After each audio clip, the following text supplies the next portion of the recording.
Wow. Please welcome to the stage multiple award-winning, Oscar-nominated Jared Leto and Matthew McConaughey.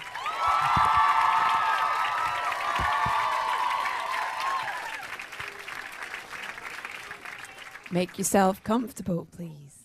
I mean, we got to start by saying congratulations, on this incredible film, on these performances, and quite rightly so, the recognition that you guys have received for this film so far.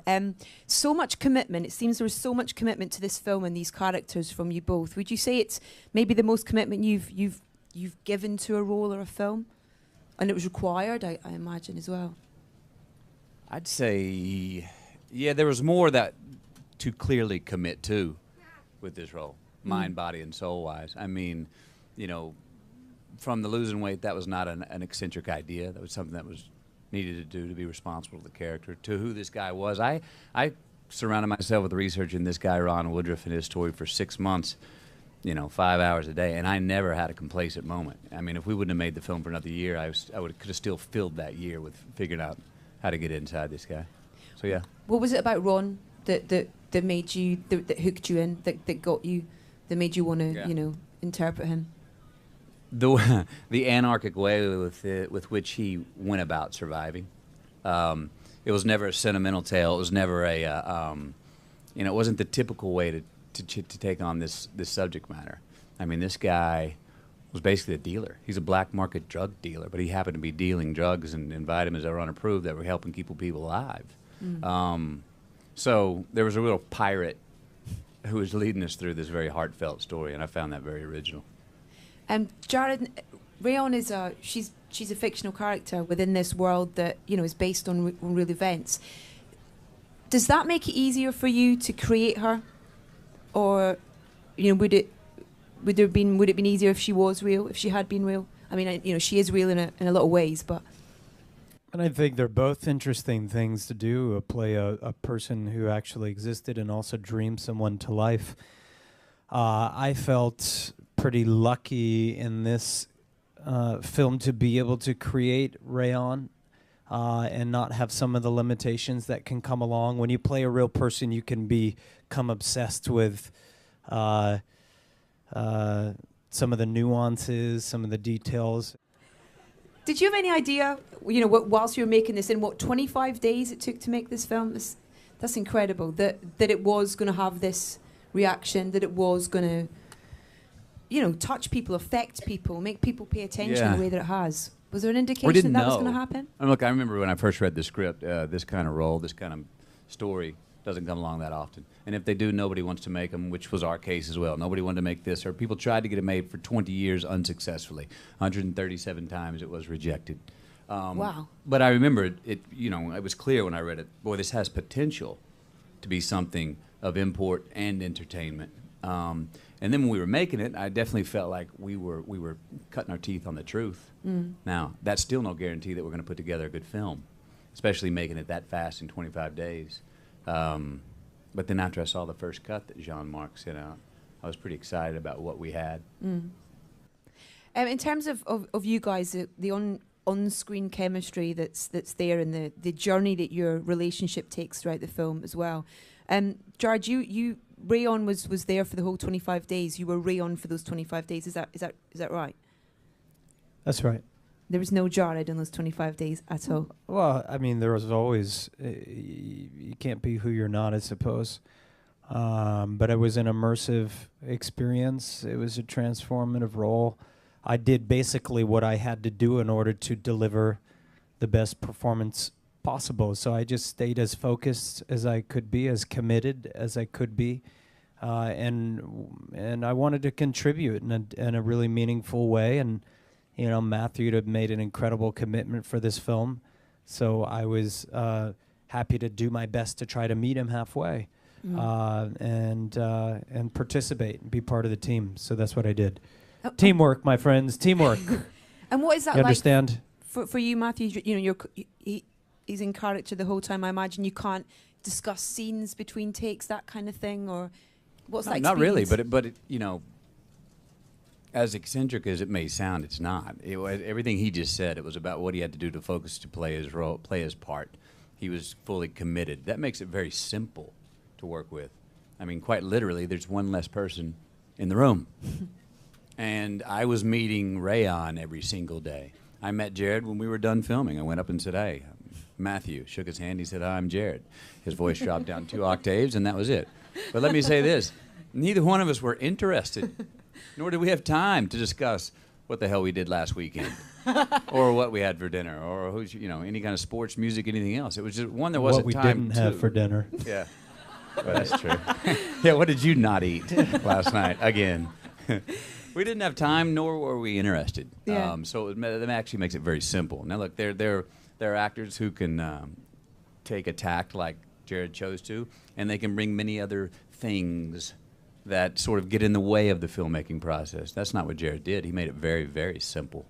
Nothing he did got in the way. It actually helped create the scene. So it was very simple. Yeah. Can we talk a little bit about Jennifer Garner? Because within the film, you both have a relationship. Has anyone seen the film here? How did you see Kind the of. movie? Yeah. You sneaky We bastards. don't need to know that right now. Yes, yes, yes. Going to hell. What did she bring to the film for you? Yeah. Jennifer Garner has a very tough role in this because she has to walk the tightrope. She's the sober one, so to speak, between myself, Ron, and his Rayon. And she has that tough role to where she's a nurse. She's brought up in the establishment, and here comes this epidemic that nobody knew how to treat. And here's this guy, Ron Woodruff, coming up with his own research that seems to be working, but nobody wants to listen to. She brought, with Jennifer, she gives a damn. She cares. And there's a sincerity that she brings, and almost a search for the common sense of the scenario that she brings, especially well, that made her right for this part. It really needed a certain simple humanity that she's able to bring. Well, we're going to see a clip right now. This is when she kind of discovers what's going on secretly with you guys. That kind of leads me on to another question, which is another thing that I think is brilliant about the film, and is the humour. Yeah. Which you wouldn't instantly expect there to No. be in a film of this subject matter. No, it's very anarchic. As I said earlier about this guy being a pirate, the subject matter we knew had heart and was important. At the same time, that didn't mean it didn't need to be entertaining.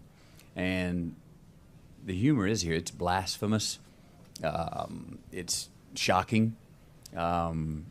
But Jean-Marc, the director, did a really delicate job in quite a few scenes that could have been overly heavy-handed, could have been hugely sentimental, and still been true, but he did a great job of balancing the heart in this film with this blasphemous humor that it is a wild ride. It's a highly entertaining film. Now, we knew going into it, if you read the one-liner on it, you're going to go see something that's probably good for you, something that you ought to see, something that's a bit of a history lesson you're going to get a message from, but there's no guarantee, especially with the $4.9 million independent film, that you're going to go be entertained.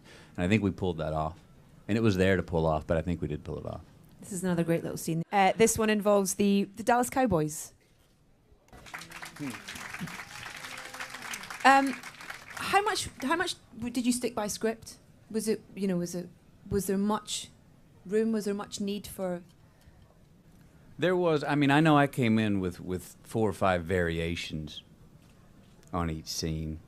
We did do variations. Everything any improvisation I had came from the source material that Craig and Melissa wrote, and then on my own research of his transcripts and diaries and stuff, where I would bring up, this was another version, another truth on his take of his belief in God or disbelief in God, another take on his, he had 20 conspiracy theories about the FDA, yeah. And so I would try to bring a few of those, and they were all from his mouth, though. Jared, this next clip has you in it, just to... Well, we can skip this one, can't we? No, we can't. Because I want to, if you can remember this. Why so many clips? They haven't seen the One film more, yet. Why would you want to ruin more. the movie? It's not ruining You it. want to see Ray on, Yeah, though, come don't on. you? We have to see one clip of the way on. Come on. We're not listening to you, and we're not. Would you rather have 1 donut today or 6 tomorrow? No? This is a scene with you and Jennifer.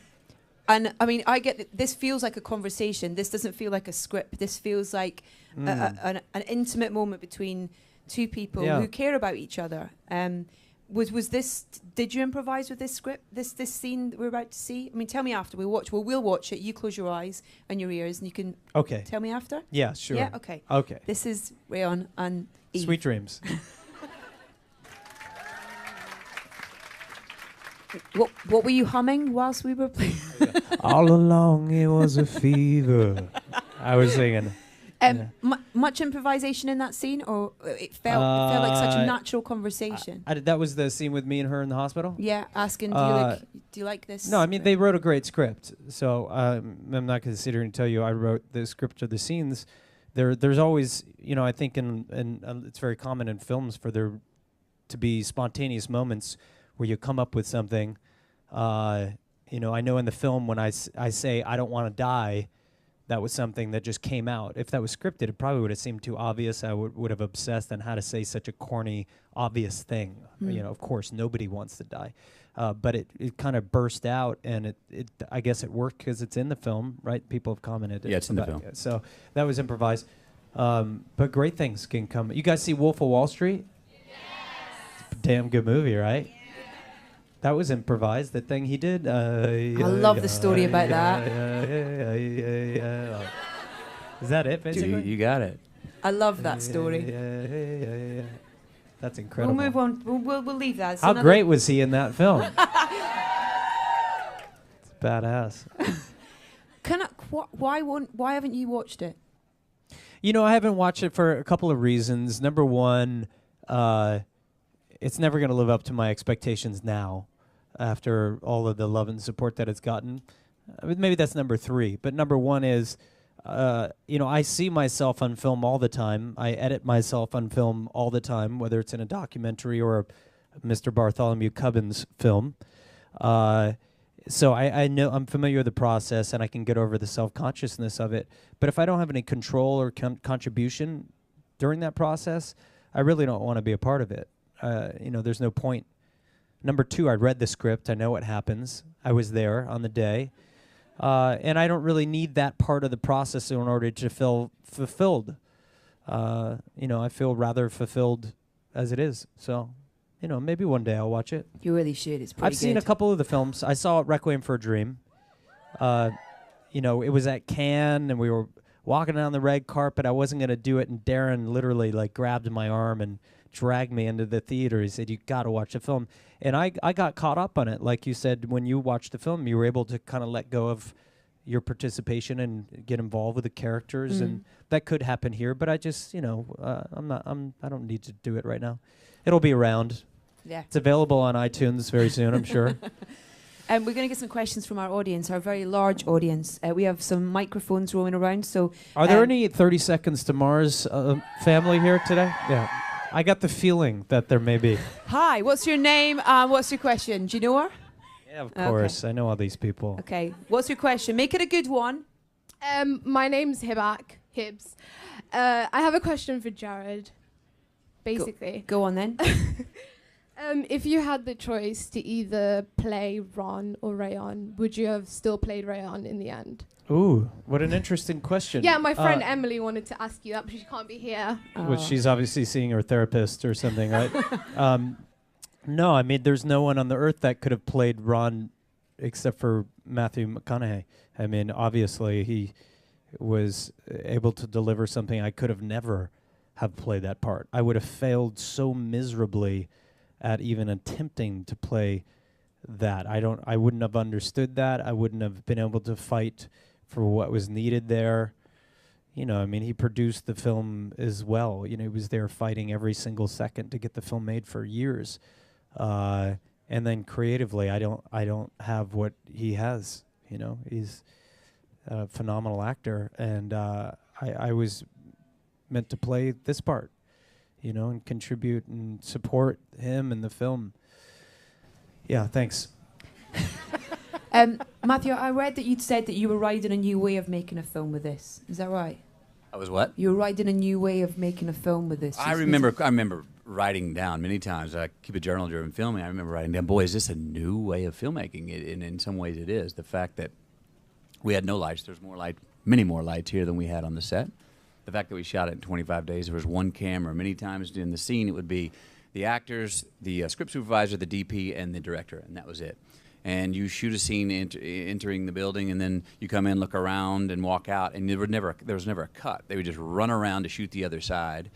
So I think how rapid and how alive it felt. That's when I started writing down press record.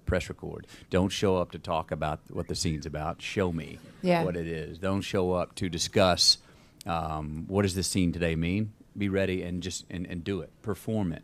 Don't talk about it. Sounds like you liked that experience. I did like that experience a lot. It doesn't work if you're not prepared going into it, though, because there's no time to figure out, are we getting the story shot? Yeah. You know, and a lot of work went into pre-production. I know I was personally on the phone with Jean-Marc nightly for hours going through, okay, we've got everything lined up. If we shoot what we have here, are we going to have a full-fledged, fully realized story? And we hoped we were, because there was no time to check it out and be considerate on the day. Did your opinion of Ron change from going into making the film to finishing it? No. I'm happy to say I felt like I was doing my best to see Ron from the inside out about 10 days before we started shooting.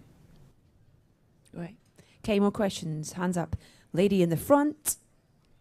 Actually, can we do the gentleman at the... Oh, go then. Go there. Go. Sorry. And we'll do the gentleman at the end after that lady. Hi. Hello. My question is, what would your dream role be if you could play anybody, either fictional character or portrayal of a real-life person?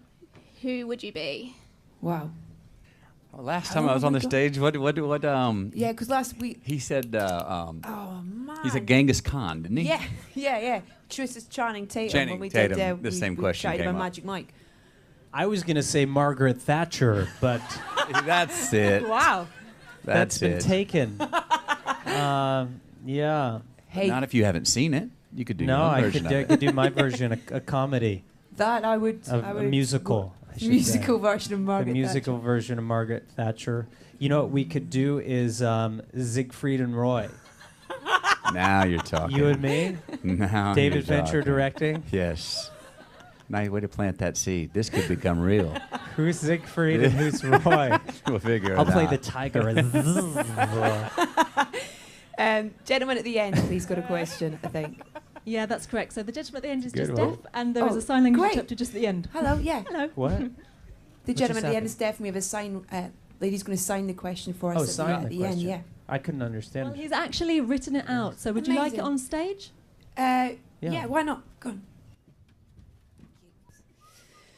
Hi, Matthew. I'm keeping my fingers crossed that you will get the Oscars Best Actor at the Academy Awards. We are told that the voters vote and the winner is the one with the most votes, but I cannot help thinking there is more to this than we are told. I always find it odd that the films nominated are only released a few months before the awards ceremony, and those released from March onward the year before receive little attention. Do you think it is so that the films which are reckoned to have better chances are released sooner to the date of the Oscars, so they are more present in people's minds? What do you think? Is it deliberate or a matter of chance? There's definite deliberation to that. You know, there's an award season in films and scripts that are going to be made. People, before they make them, have release dates of like, okay, we think if they pull this off, if this film really works, it's going to be usually a drama, and we need to release that in the fall. That is our award season. That is when a studio or distributor will get behind and say, we're also going to set a campaign plan. We're going to find a way to, you know, it's a deliberate plan with how to release a film with the ideas of award season. Very seldom, it's happened a little recently that you'll get a film that comes out in the spring that lives and rears its head and reemerges in the fall, and that's planned as well. Everyone knows that if a film comes out in March and you think it's worthy of being around an award season, there's a whole distribution plan about how to reintroduce that film, not only to people but to Hollywood, to the Academy, to voters at that time, to get it, have it so it can have a presence in award season. But very seldom does a film that came out early in the year show up and really, really emerge that late, and that's partially by design. Okay.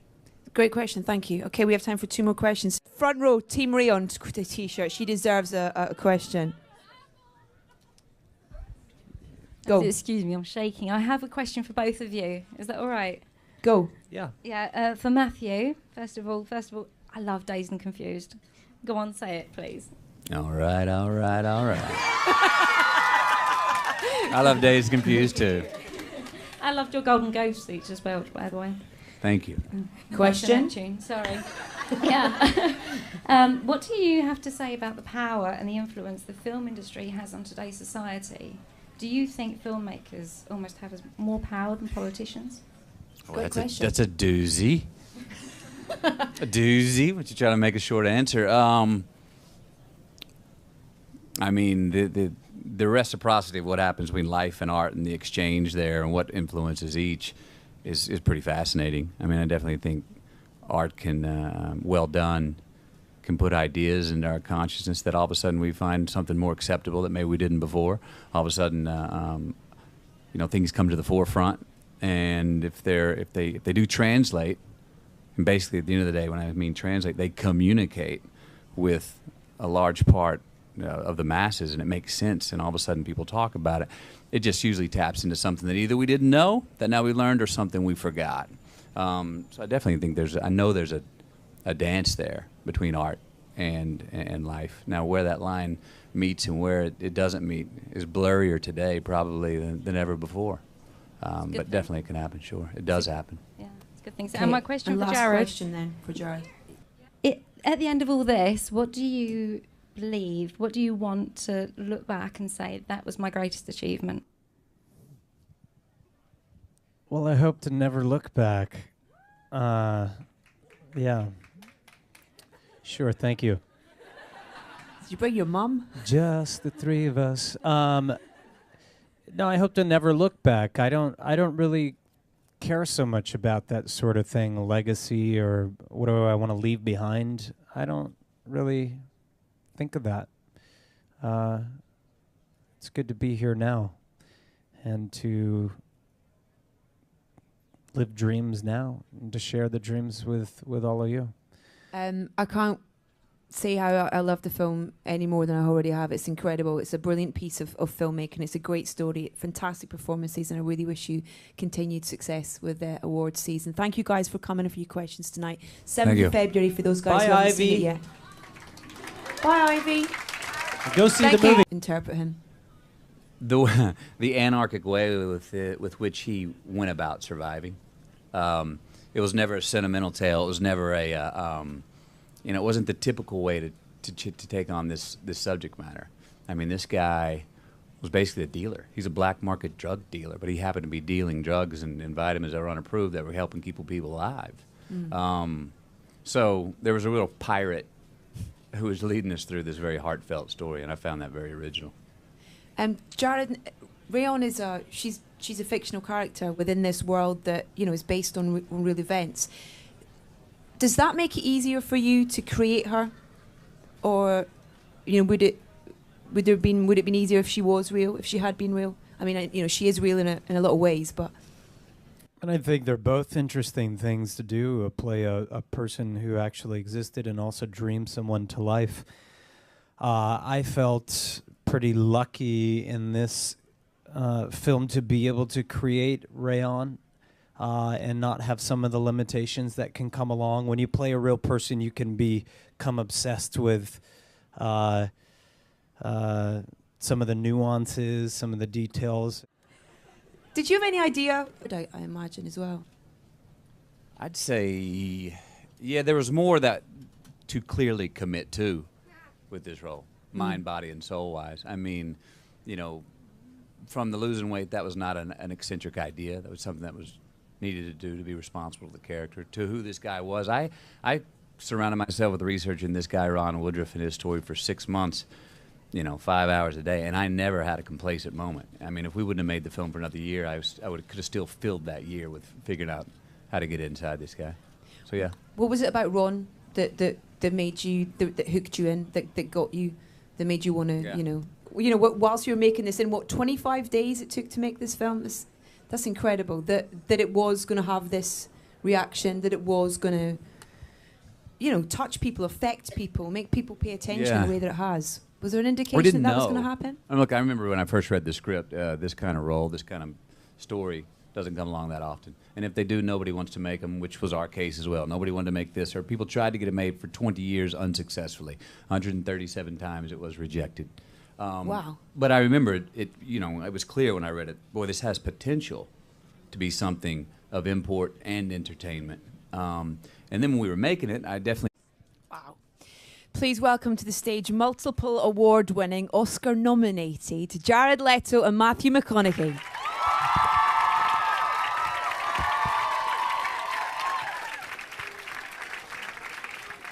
Make yourself comfortable, please. I mean, we got to start by saying congratulations, on this incredible film, on these performances, and quite rightly so, the recognition that you guys have received for this film so far. So much commitment. It seems there was so much commitment to this film and these characters from you both. Would you say it's maybe the most commitment you've given to a role or a film, and it was required?